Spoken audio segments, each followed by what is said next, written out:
Hi everyone, I'm Deb Flashenberg. Welcome to Yoga, Birth, Babies, a podcast produced by Prenatal Yoga Center. We will be diving into everything prenatal yoga, birth, and baby related, hoping to inspire, educate, and empower you through your journey into motherhood. Thank you for listening. Hi, I'm Deb Flashenberg, and I'm your host of Yoga, Birth, Babies. And today we have a community birth story. We have Jessie Valentine's birth story. Let me tell you a little bit about why these stories are so important to me. I feel like it's easy to get bombarded by negative stories, and that can impact one's confidence in how they can birth and create a lot of anxiety. And I love hearing stories where people may recognize that anxiety about themselves and overcome it. And in this birth story, Jessie shares about her VBAC, so that's vaginal birth after cesarean. And she talks a lot about that anxiety that she was riddled with through her first pregnancy and how that anxiety influenced choices and had an impact on her birth. So then she found out she was pregnant during our teacher training, which was really exciting. And she was part of our community, not just through the teacher training, but through her own pregnancy.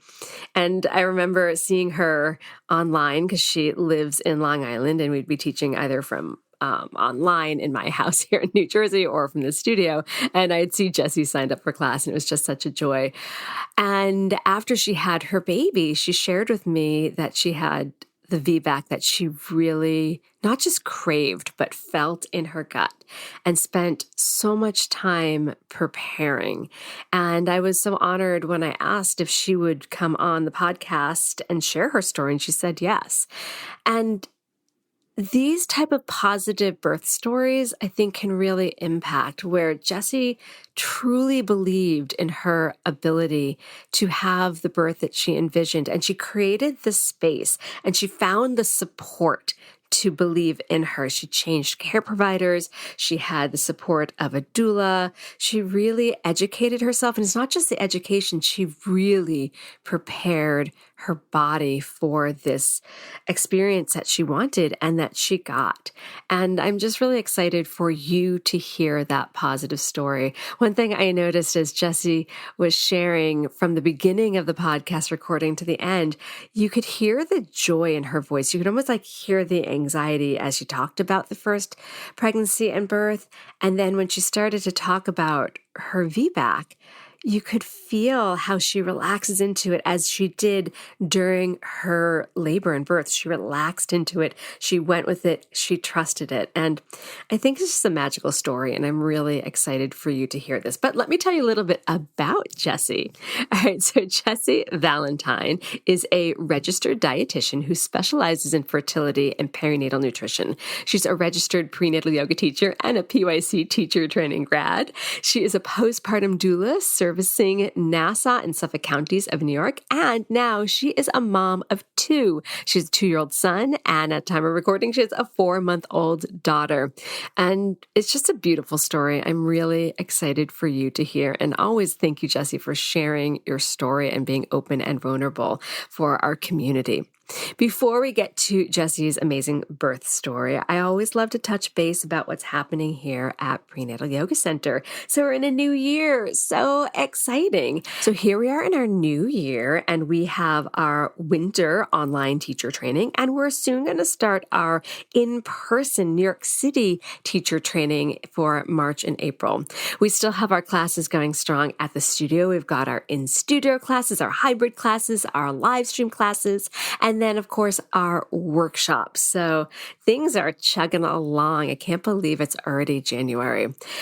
And then, of course, I always want to ask you, the community, if you have a topic that maybe I haven't covered for a while, or maybe you want me to take a different perspective on, share that with me, because I'm really excited to bring you what you want to hear. The same idea for if you have a speaker that you think would be a good fit, or maybe you're the listener, you are the speaker, fill out our application to be on the podcast on our website. The last thing I want to do is ask you, our listener, to please leave a rating and review so people can find us easier. Thank you for being part of our community. Hope you had a wonderful holiday season, and welcome to the new year. We're going to take another brief pause and we're going to take a super quick break. When we come back, please enjoy Jessie's birth story. You've made it through the first couple of years with your kiddo, and life is crazy. You need Parent Savers. Each week, we provide moms with the practical information they need to help preserve their sanity. With the help of our experts, parents of toddlers get the superhero strength they need to tackle the world and the next sturdy diaper. Subscribe through your favorite podcast app or say, "Hey Alexa, play the Parent Savers podcast." Parent Savers, empowering new parents. Hi, Jessie. How are you? Hi, I'm doing well. How are you? I'm doing great. I am so excited to hear your birth story because I remember during teacher training when you're like, I'm pregnant. And then not only was that fun, but seeing you taking the classes, I know you weren't in the studio, did a lot online, but it was such a joy to kind of go along that experience with you. And now I get to hear the other side. So thank you for being open to sharing.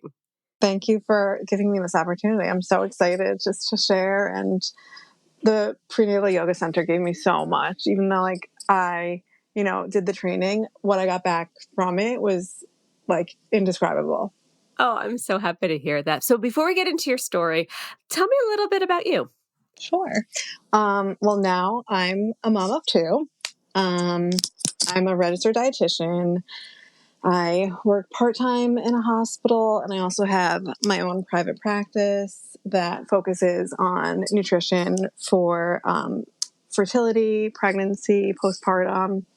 I'm also a Long Island Doula Association trained postpartum doula, and I'm now a prenatal yoga teacher. You are fully in that birth world. I love that. Yeah. All right. So I know we're going to talk about your recent VBAC, which is really exciting. But I think to get some context, for what inspired that decision, will you share a little bit about your first birth? Sure. So my first pregnancy, I was just very anxious, which I think is common for a lot of, people who are pregnant with their first baby. It's a time of anxiety, I think. But the whole time that I was pregnant, I just was riddled with anxiety, and I would read a lot of kind of birth horror stories on these online forums that I was reading, and which didn't help the anxiety at all. And then throughout the pregnancy, I was told that I was having a giant baby. I was told I was going to have an 11-pound baby. It's a big baby. Yeah. So I was monitored weekly in the third trimester for his size. So towards the end of the pregnancy, I was really afraid. We did hire a doula, but I was still so anxious. Just hiring a doula doesn't get rid of your anxiety. But I thought at least I'll have her on my side and it'll be okay. But the anxiety was so deep. I decided to be induced because I didn't want to have this huge baby if I went too far late. So I was induced at 40 and 3 days. I was not really dilated at all. It was not favorable for induction. The induction itself was pretty painful. I was able to labor without an epidural until I got to 5 centimeters. The doula, my doula, her name's Laura. She was great at just helping me get that far. And then once they said that they were going to start Pitocin, I was okay, I want an epidural because I've heard that Pitocin's so intense. So get me that epidural. That happened. A resident had broken my water during one of the numerous cervical checks that I got. So then I'm laying in the hospital bed in an incredible amount of pain despite the epidural, feeling kind of helpless. my baby wasn't really tolerating the Pitocin. I couldn't understand like why this epidural wasn't taking away my pain. And it turned out that my baby was OP presentation, which I know you know a lot about because from what I know about your birth, your first birth, your son, I think, was OP. Yeah. So it literally felt like my tailbone was breaking in half with every contraction. And these contractions were like nothing like I had heard what contractions should feel like. It just felt like bone on bone pain. And it was really horrible. And I just think it was because the way he was positioned. He was OP and he was also asynclitic. So his head was just like sideways, and he clearly wasn't tolerating this. I also began to show signs of chorioamnionitis because my water had been broken for several hours. So the doctors were like, we could either give you like another few hours of like turning down and up the Pitocin, or we could like do a C-section. They recommended a C-section. And I was like, yeah, absolutely give me a C-section because I cannot take this anymore. And the C-section itself, it wasn't like that bad. The only thing about the C-section that like kind of was a little traumatic was that I had the C-section, the procedure at like 2:30 a.m. and I didn't actually get to hold my son until like 7 a.m. in the morning. So I missed out on a chunk of time with him. But afterwards, like I felt pretty okay about the birth. Like I eventually got to hold my baby and, had that time with him. And even in the hospital, like I still felt like I really bonded with him, and I didn't feel like that was like it was a bad experience at all. Like I felt like it pretty okay about the birth in itself. So that was the first birth. So then what inspired you to be like, okay, pregnant again, let's go VBAC? Because it sounds like the induction was not something that was super enjoyable, but the C-section didn't sound so bad. Oh, one question. Mm-hmm. So they predicted he'd be 11 pounds. How big was he? He was 8 pounds, 10 ounces. I was actually bigger at birth than my son. I like knew I was going to have a big baby but not like 11 pounds. Like I anticipated him being around 8 pounds, and I was right. They were wrong, but it's okay. But he wasn't anywhere near 11 pounds. So when you found out you were pregnant with your next baby, what got you into the idea of like, you want to do things differently and go for a VBAC? Yeah. So after the birth of my son, for the first like few months, I was feeling like pretty positive about the C-section. And then, I started to get like really annoyed at the fact that my uterine scar, like I had numbness around it. And so I started researching like C-section numbness, and I looked into C-section scar massage.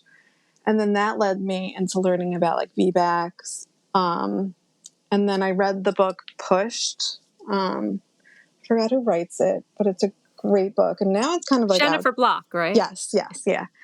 And it's like been 20 years, I think, or something since that book was published. But that book like changed my life. Just everything I read in it was so applicable to how what happened in my first birth. It was just like, an unnecessary induction, a lot of fear involved, like kind of preying on my insecurity and like anxiety during birth with like the big baby threat. And then the induction leading to a C-section. So like I really, I found that book to be really helpful and inspiring for me to do something different this time, or next time, because I wasn't even pregnant yet. And then like in the months that followed, like when my son was from like 6 months to 11 months, I just got like really into learning about VBACs and how to prepare for one. And I just had this intuition that I was 100% going to have a VBAC the next time I got pregnant, and that I was also going to have a girl. I just knew it like in my blood. I also like had this like half asleep, half awake dream one morning that my son was like in his bassinet, but I was like thinking that he was a girl. Like I felt like I had a daughter. And so like I knew I was going to have a daughter at some point. So then when my son was 11 months, I found out I was pregnant again. That was not completely planned. Kind of planned, but not really. We didn't think we would get pregnant so soon. So once I found out that I was pregnant, I was like, yeah, I'm going to have to start preparing for this VBAC because I'm just not going to have a C-section again. So that's how I first started to realize, like, I really want to have the VBAC. So how did you prepare? What were some of the steps you took since you felt it in your bones? You're like, nope, this is how I need to go. Mm-hmm. The first was the prenatal yoga that I did. I actually signed up for the training before I was even pregnant, and then realizing I was pregnant right before it started. And then like, I think we had the first weekend of teacher training when I was like 8 weeks pregnant. I remember how exhausted you were. Not only did you have an 11-month-old, but I remember you trudged through it very well. Yeah. There was a lot of like turning off my camera and like going like vomiting off screen. And like, I just remember sitting there eating cereal like multiple times. So that's the only thing I could stomach. But yeah, prenatal yoga was like integral into preparing for it. I learned so much through the training and from just like taking the classes. Like it became just like muscle memory almost to like know how to position the baby correct, like promote optimal position of the baby, which I think is really important if you want a VBAC or just, a vaginal birth, to really focus on getting baby into the ideal position. Another component of prenatal yoga is just like breathing. When you, at least in my case, this isn't for everyone, but I think when you're like in a birthing experience where you feel like you don't have control, whether that's like with an epidural or you're induced or you're experiencing something that like you realize like, oh, I don't know if I like this, like it's really hard to breathe or like find your breath. So like, even if I chose to have an epidural again, like I think the breath would be really important just to focus on, or, birthing people having the awareness of breath and like breathing techniques, relaxation techniques are like really important when laboring or even like during pregnancy, because it's a stressful time. So that was one. The other way is pretty early on in the pregnancy. I think I went for my like 13-week appointment with my OB, and I asked about VBACs and their procedure, and I just like kind of wasn't feeling it, and I just didn't really feel like I would be successful at a VBAC if I stayed with them. So I contacted my doula that I used with my first birth, and I 100% wanted to use her again, because even though that birth didn't end up in like this ideal like vaginal birth for me, she was great. Like she was awesome. I loved her. Her name's, I said before, Laura. I definitely wanted her on my side. So getting her booked and like being by my side throughout pregnancy was really important. She ended up being like invaluable for me, and I'll elaborate on that later. But having the doula there, she advised me to look into switching to a midwifery practice. So I looked into some practices, and I ended up going with one that was like a little far away from where I live, like a little bit of a drive, but it was okay. So I switched to a midwife. I really enjoyed that because it's a different kind of experience than working with an OB. You're definitely treated as more of an individual, and they support physiological labor, and they won't push like an epidural on you if you're not interested in that. So I really liked switching to the midwifery practice. And then some other things that I did were I started getting regular acupuncture. The acupuncturist that I used was also like an incredible resource. This acupuncturist, her name's Kathy. She's also a doula. So it was almost like having two doulas, like to support me during pregnancy, even though only one was going to be at the birth. But the acupuncture always made me feel like really great after, and it was really relaxing. So I feel like the acupuncture was very helpful. I started to go to pelvic floor PT at around I think 14 weeks. Oh my gosh, I love hearing that. You Yeah. really did. I'm so impressed with everything that you did. You saw I remember after my first birth too, I was like, the second time we're doing things differently. And I went kind of like you. I'm like, okay, we're going in a different direction. I'm going to set myself up for success. So it's exciting to see how proactive you were with all this. Yeah. There was never like a thought in my mind saying like, I can't do this. It was just, I know I can. So I'm going to do everything to support this belief that I know I can. And with the pelvic floor therapy, I never experienced any pelvic floor issues with the C-section. I think that's because I found out about C-section scar massage pretty early in my C-section recovery, but I wanted to make sure that I was doing everything correctly. And I'm also a runner, and I wanted to be able to consult with someone, whether it was safe for me to continue running or how to modify my workouts, or, tell me if there's any tension in my pelvic floor, because running is, taxing on the body in itself. But when you're pregnant and you have a lot more weight on all those ligaments and everything going on with the pelvic floor, I want to be able to do it safely. So that was really helpful too.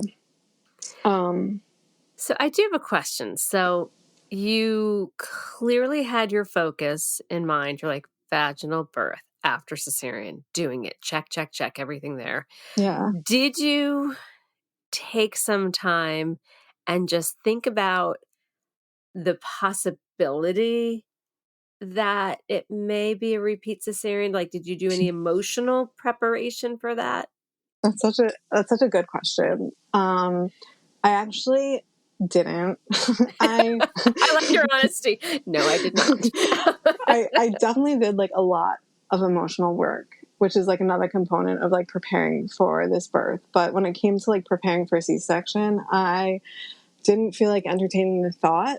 And in fact, anytime my provider, they have to bring it up because it, to them, could be a reality. Anytime they would bring it up, I would just get this visceral reaction of anger in my body. And I just didn't want to entertain that. It made me feel not good inside. And I was focusing on the good during this pregnancy. So I didn't think about it, or mentally prepare. The only thing that I did possibly prepare for was, I told myself, if I do end up having a C-section, I may be more likely to experience postpartum depression. So I want to make sure that I know the resources, and I had a list of postpartum mental health resources that I could reach out to if I was to have a C-section. Well, that's some preparation. That's acknowledging that it was not what you wanted. And should you have had that, there would be an emotional repercussion. So you did some work there. So Yeah. I'd say don't be so hard on yourself. Yeah. So let's take a quick break. When we come back, I want to hear about how you advocated for yourself during pregnancy and labor. And then I can't wait to hear your story. All right, we'll be right back. In a world where single moms face countless challenges, the Single Mom Podcast offers a space of support and empowerment. Each episode offers stories of triumph, practical strategies, and heartfelt support to those on the journey of solo parenting. With a touch of humor and a wealth of inspiration, this podcast invites single moms everywhere to join a community that understands and uplifts. Discover the power of shared experiences and the strength of single mothers, because together they are truly unstoppable. You've decided to give your baby breast milk. We want to help. We're the Boob Group, a group of moms and experts here to support you in your goals, whether you're breastfeeding, pumping, or something in between. Each week, a group of experienced moms openly discuss their success, their struggles, and society's impact on how they feed their babies. We provide an honest, natural, and judgment-free approach to breastfeeding, pumping, milk sharing, and more. Subscribe through your favorite podcast app or say, "Hey Alexa, play the Boob Group podcast." The Boob Group, where moms know breast. Okay, we are back. So I know one thing that you shared with me is that you were an advocate for yourself during pregnancy and labor. So in what ways did you advocate for yourself? So the first way was during my initial meeting with the midwives, I felt like completely supported. And then I got a phone call on my way home saying that because it had been less than 12 months between like pregnancy spacing, because I got pregnant when my son was 11 months old, and ideally you want to wait at least 12 months between pregnancies, because it wasn't 12 months yet. They were like, yeah, if you were to have VBAC, or if you were to have a trial of labor, we likely wouldn't be able to use Pitocin, because the research shows that you're more at risk for uterine rupture if there's less spacing between pregnancies, and Pitocin itself can increase this risk. So when I heard that, I was like, I hadn't really thought about the use of Pitocin because I wanted to avoid it anyways, but I wanted it as a backup in case like labor had slowed. Like I want to have all my options to achieve this vaginal birth. So when they told me that, I was like, okay, like whose policy is that? Is that like the hospital policy? Is that like your midwifery policy? Is that like an overriding physician's policy? So then she got back to me at the next appointment and had said, like, it depends on who the attending is, like, in the hospital, like, who's the OB. Because, like, the midwives, it was through a hospital. Like, these midwives work at the hospital, but there's always a doctor, like, on staff, too, in case, like, a C-section is needed or they need to have another opinion or, like, an emergency that they can't handle, I guess, is going on. But like finding out like, okay, like what can I actually, like what's the actual policy about Pitocin? That was one way. Another way was, like towards the end of pregnancy, they told me that I have to schedule a repeat C-section. And that was like not going to happen. I basically told them I'm not showing up. And so I love you're like, put in the books, but I won't be here. Yeah. So I got a phone call. This was like a week before this scheduled C-section, saying that I have to show up for pre-surgical testing. And I was like, I'm not going to show up for pre-surgical testing on a surgery that I don't consent to. So I'm not showing up. The other way is like towards the end of pregnancy with this, like scheduling the repeat C-section, I was like, why not, instead of a repeat C-section, can I instead like schedule an induction date? Because like I didn't want to be induced either, but like I don't want to, go straight to a C-section. Like at least let me try with whatever method I can do to possibly achieve this vaginal birth. So the midwives like checked and with the hospital policy, and they could induce me with not with a Foley balloon, but something else. A Cook's, I think it's called the Cook's catheter. Mm-hmm. Something else. Something with like two, like, it was like, I honestly don't know. But I think it's like the Foley, but it has two things that blow up, if I'm correct. Yeah. Could be wrong. I think that was it. So yeah. So I was able to schedule that date. I was really not looking forward to that date, but I said, whatever, it's better than, a scheduled C-section date. And also I'm still probably not going to show up to that scheduled induction date either. So those are just some ways that I advocated for myself. basically just like knowing that I have every right to try for a vaginal birth. And even though things may be scheduled, like I work at a hospital, I know how things go. And just because something's scheduled doesn't mean people show up for it. So, and also I working in a hospital, like I know firsthand, like you can refuse any treatment. So, I just kept those in mind and knew that I completely trust my body to have this vaginal birth. So those were my ways of advocating for myself. So let's hear about your birth. Sure. So the induction date was set for, I think it was June 10th. That was a Monday. Yeah.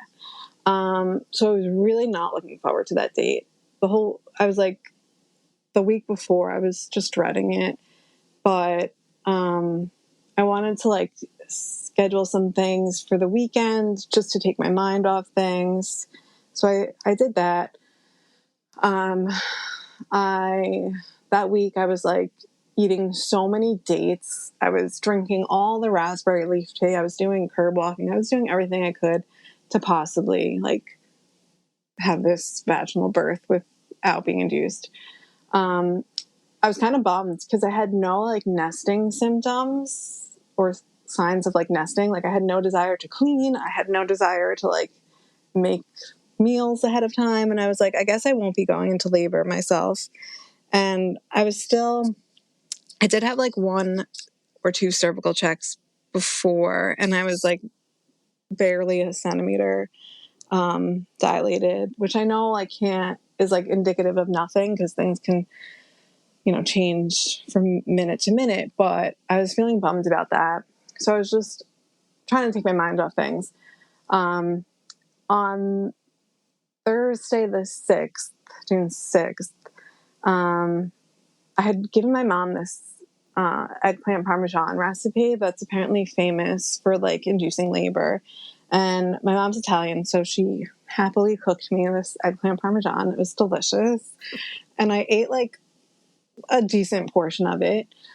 And then that night I had dinner with my family, and after dinner, I went for a walk.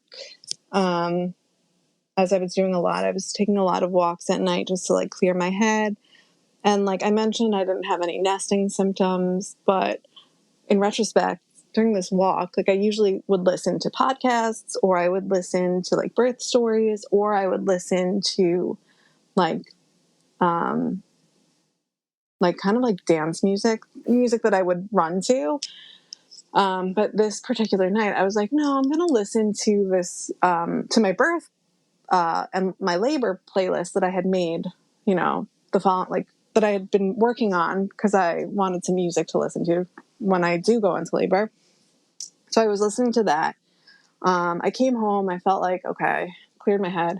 Then I was pumping because I was collecting colostrum, and I also wanted to pump to try to induce labor. I had been pumping pretty much like every night that week. Nothing had happened. Or I had like maybe a few contractions and then they would fizzle out. But I started pumping at like 9 p.m. Pumped for 30 minutes. As I'm pumping, my husband gave me a back massage, and like my acupuncturist had told me to have him massage like certain points. And one of the points was like the top of my shoulders, like right before, like where the shoulder kind of meets the neck. That's like a point that may be sensitive, that may like help stimulate labor. So I was having him rub that point on my shoulders.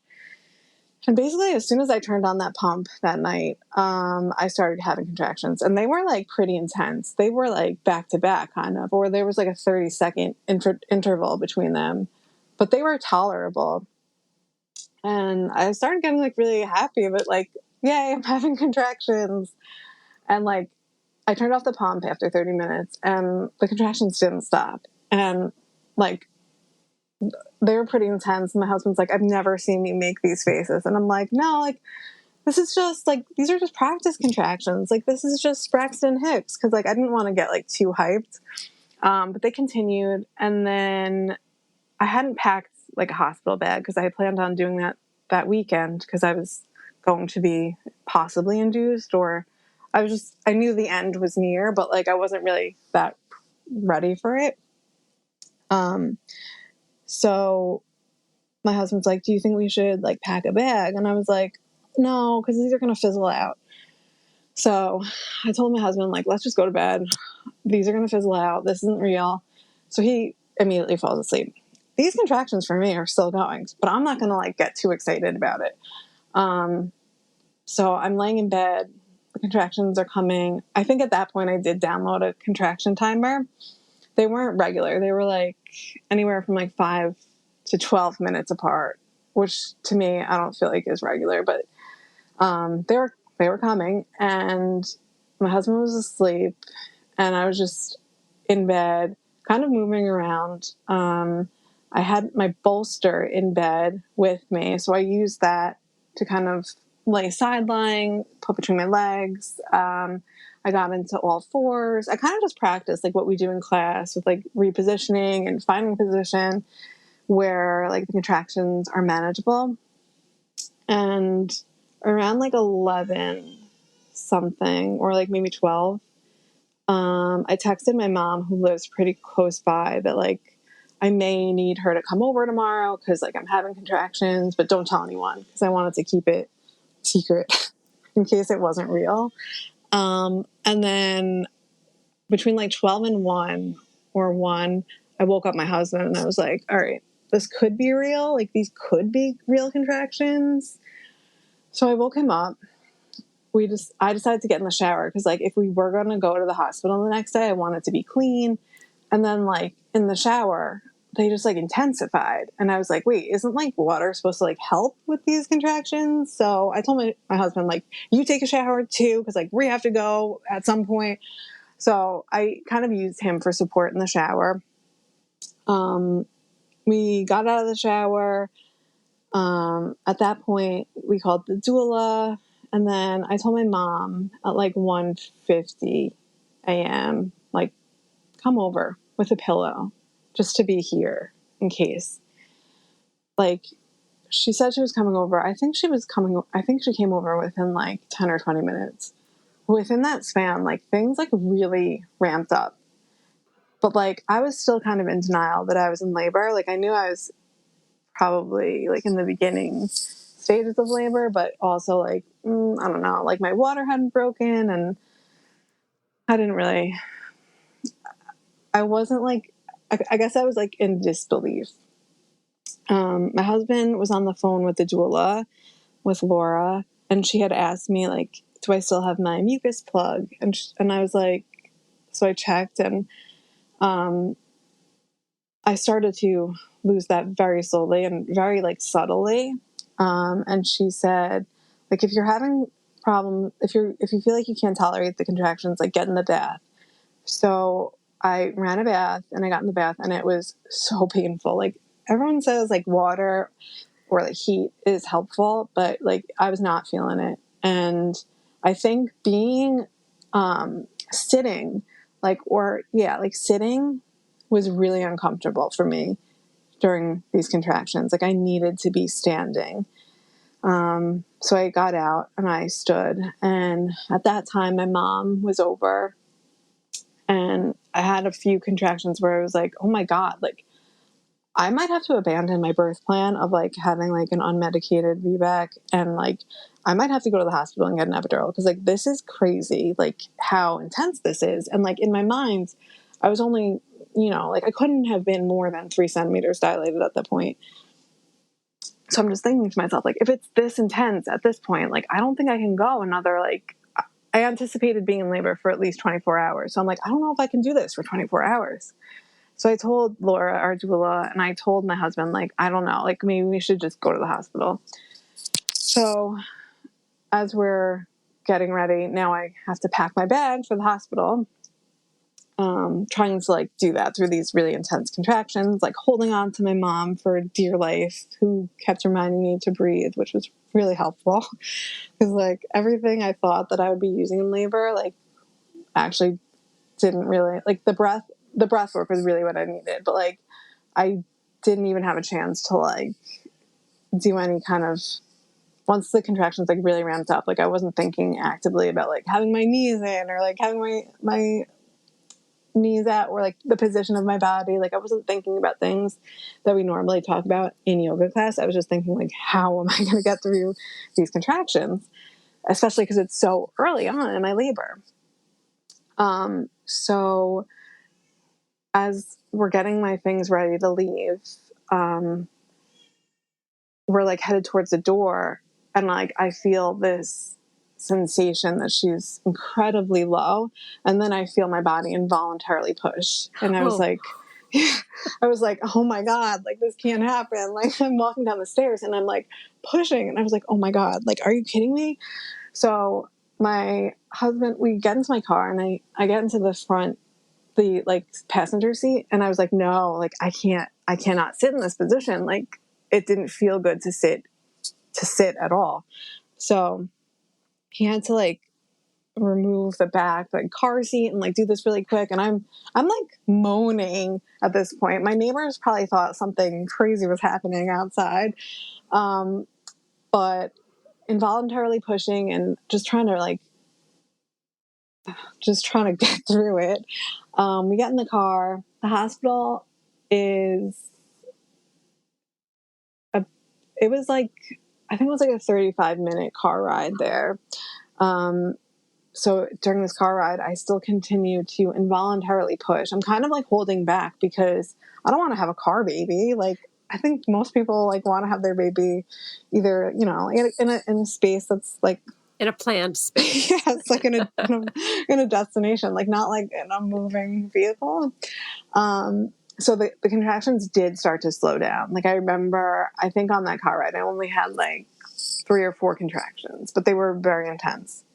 And we pulled into the parking lot, and I had such a huge contraction. It was such a relief to get into that hospital parking lot, and pop, there goes my water. My water immediately broke as soon as we got in, as soon as the car was parked. And I was like, and then the contractions got so much more intense. Like I didn't even think that they could get more intense. And I was like, okay, so I guess I am in labor. Like, I guess this is real. So we walk in, and I don't even know if I told them my name or like, I just told them I have to push. And like, there's, you know, my membranes are like dripping down, and it was a small hospital, which was nice. So they immediately got me into a room. I didn't even have to go like be triaged. They just put me in a room. And I was supposed to call the midwives when I was in labor, but because I didn't think that I was actually in labor, like real labor, I didn't even think of calling them. So we get there, and the midwife isn't there, but there's a resident there. And she checks me, and she says to my husband and me that like, yeah, I'm 10 centimeters dilated. Babies, you know, I'm like, what is it? Like, I'm complete, they said. Like, I'm ready to push. So the midwives were called. My doula is on the way. I don't even remember pushing at this time because, like, I don't remember. But as soon as my doula got there, I felt, like, so safe. And I felt like, okay, like, this is happening. And then the midwife arrived very shortly after. And so, like, I was really only in the hospital to push, which was great. My doula, I first pushed on my side, which I liked. She like fastened a rebozo to the top of the hospital bed. So like with every push, I could like pull on it, which I never like thought, like, I don't know. I don't attend births, but like I would never think to do. So like I really appreciated my doula Laura's like knowledge of like using that rebozo in different ways. So at first I was pushing on my side, and then I moved to hands and knees, which I much preferred, which was like really, once I got the hang of like pushing, that was way better for my body. And then with every contraction and push, I just like pulled on this rebozo. It was the greatest like lat pull down workout I ever got in my life, because like I was really like pulling this rebozo with all my force, which like really helped with pushing. And like pushing was, it's something I've never done. So it was really like, it's kind of like a difficult concept to grasp. And I wasn't like consciously using, in class, we talk about like transverse abdominals, like using that transverse abdominal to push with your body. Like it wasn't until they kind of like explained pushing to me that I was able to use that skill that I had learned to like push. So I'm pushing. And then I did have to be flipped to my back for the last final push because her shoulder was a little bit like she didn't want. It wasn't like shoulder dystocia, but she was having a little bit of trouble. She just needed to like reposition. So they pushed me. So they put me on my back just for the final push, and then she came out and they placed her on my chest, and it was so magical and beautiful. And I just remember like obviously the first thing I said to my daughter was, I love you. And then the second thing I said was, you did so good. Because it felt like we just like had this amazing like journey together. And it was really like a team effort. And it was just like the best experience. Like I didn't realize like how much trauma I was holding on with the first birth, and it was so healing to have that experience. And like shortly after, I felt the urge to like push out my placenta, so that came out. And what was another like healing part of the birth was the midwife like said to me, first she showed me the placenta, which like was kind of cool because with my first baby, I learned about like what the placenta looked like because they sent it to the lab because of the chorioamnionitis. So like I was kind of detached from like that last part of like labor and birth. And then the other part was the midwife like debriefed me on like why they had to flip me over and like how everything went, and that like, I don't have anything to worry about. That was a great birth and how great I did. So it was like so great to just have someone treat me in that way after doing something. Like it was great. It was so healing.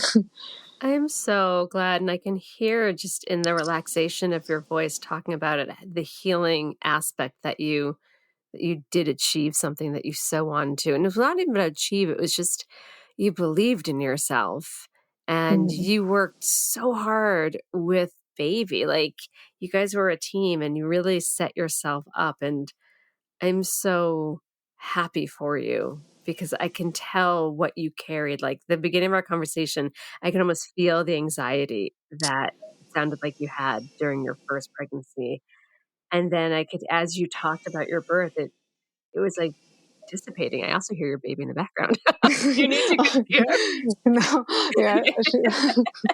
I'm sorry. No, I mean, we're literally telling her birth story. And she's like, hi, here I am. Yeah. I'm the star of this story now. She'll be okay. She's in grandma's arms right now. Oh, so that's a good place to be. Yeah. Yeah. So yeah, it was such a great experience. I couldn't have asked for a better birth. I'm so thrilled for you, Jessie. So you had two very different experiences. What would you say was noticeably different in the recovery or even not just the recovery, also like the postpartum, just that whole transition? I guess they're also very different because with the second child, there's a little more ease. With the first baby, you're like, oh my God, now we're responsible for this thing. Now, what do we do? But if you were to, was there anything that you noticed that really felt different? Yeah, like after the C-section, I felt like I really had to take it easy. And like, it's a major abdominal surgery, so you do have to take it easy. And I definitely followed all doctor's orders. I was like, no driving for 2 weeks. I fully embraced like other people cooking for me. And, yeah, it just like really took it super easy after that birth. But after this birth, I guess I felt like more capable. So the recovery was easy, but I think that I like may have pushed myself too hard, too fast. Cause I remember like on literally the second day I got home, I was like going for a long walk with her. And like, then like I was having a lot of like soreness and like, just pelvic soreness. Like it's a lot. Birth is pretty metal, as people say. So like I should have definitely taken a little easier after the vaginal delivery, just because it's still birth. Like, it's still like a huge, physical change. But the recovery was easier. Like, and it was nice to not have to deal with I didn't have a surgical incision. I didn't experience that like numbness in my, there was no uterine scar that had been remade. So I didn't have that numbness, which was nice. I'm so happy for you. So one follow-up question before we start to kind of tie things up is you had mentioned you noticed a difference in bonding. Can you talk more about that? Yeah, definitely. So with my first birth with my son, I remember like being in the hospital and like almost having like a spiritual experience, like just looking at him and like feeling like, wow, like God is real. Like, I cannot believe you're really here.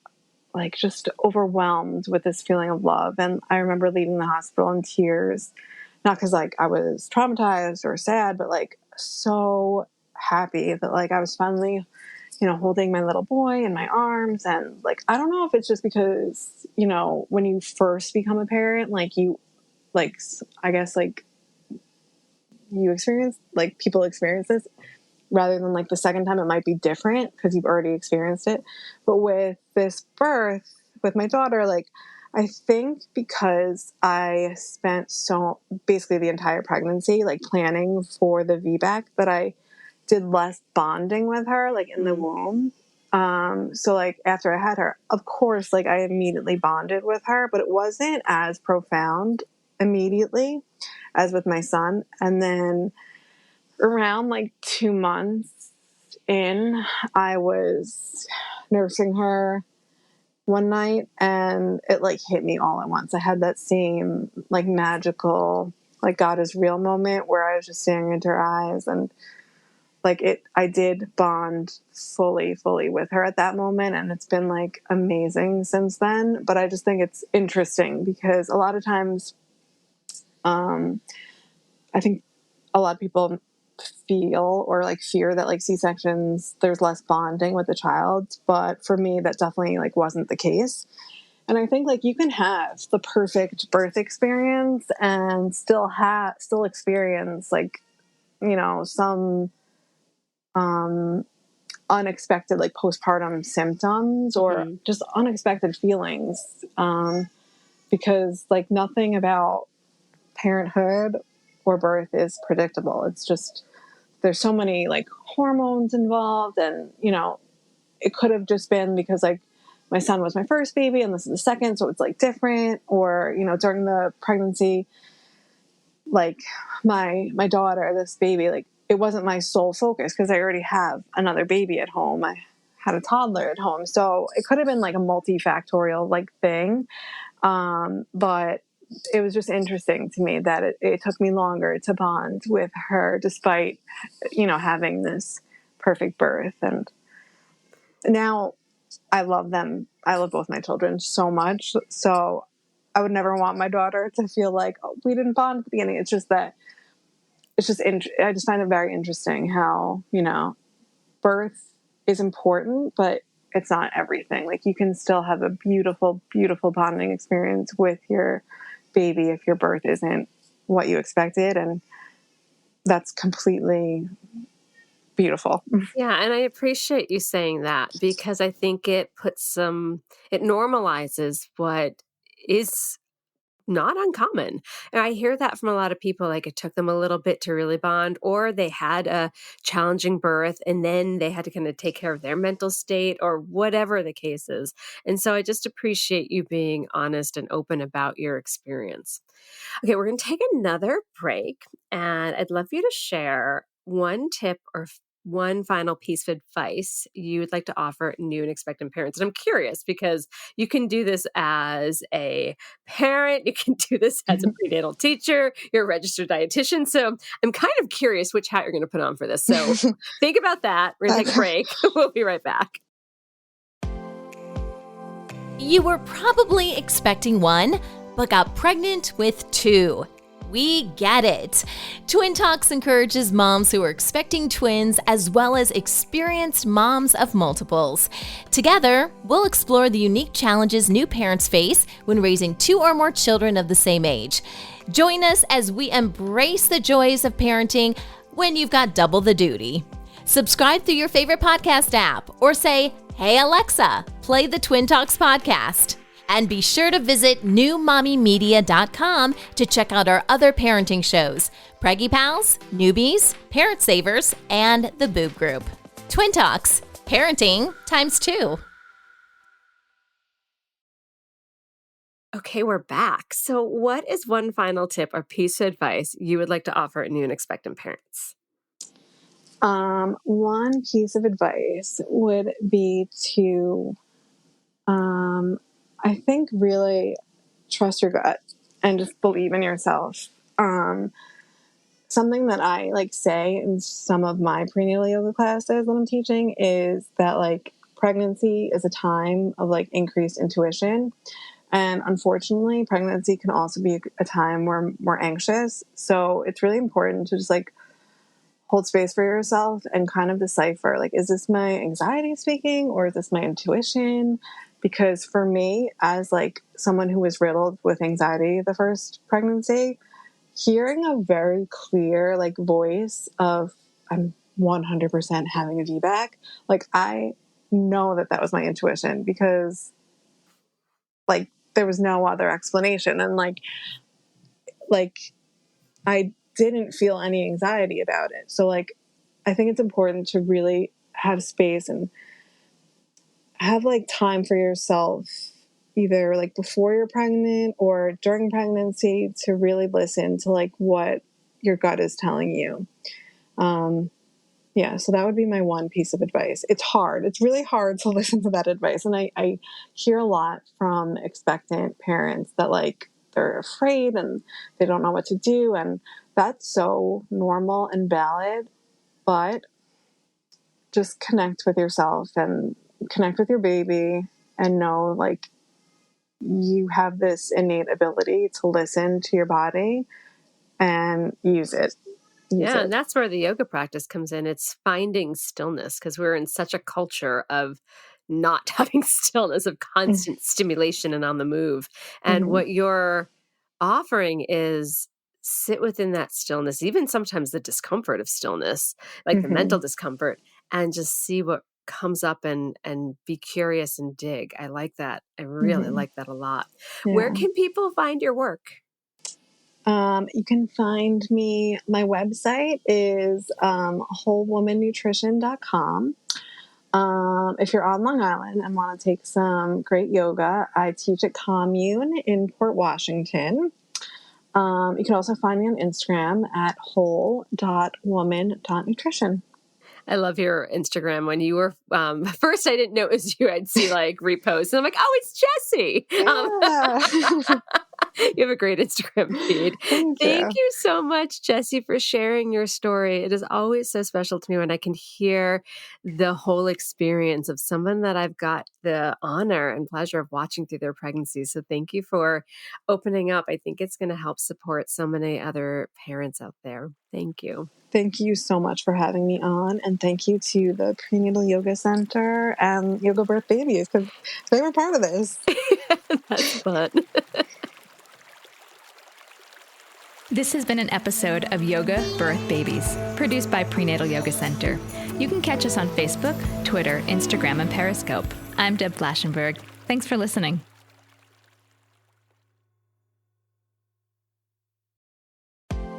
Congrats! You're pregnant!